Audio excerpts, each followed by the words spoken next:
અમદાવાદ શહેરના Sarkhej police station વિસ્તારના ફતેવાડી વિસ્તારમાં રોનક પાન પાર્લર 4 રસ્તાની સામેની બાજુએ મરણ જનાર જાહિદભાઈ અને આરોપી શાહરૂખની વચ્ચે આજે આશરે 9 વાગ્યાની અરસામાં કોઈક કારણોસર માથાકૂટ થયેલી.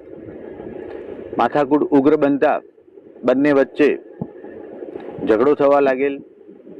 આ ઝઘડા દરમિયાન આરોપી શાહરૂખ દ્વારા મરણ જનાર જાહિદભાઈને સાથળના ભાગે ચપ્પુ મારી દેવામાં આવેલું હતું.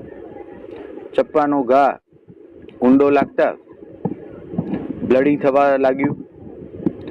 નજીકની હોસ્પિટલ લઈ જવાતા એક્સેસિવ બ્લીડિંગના કારણે જાહિદભાઈનું ટૂંકી સારવાર દરમિયાન મૃત્યુ નિપજેલ છે.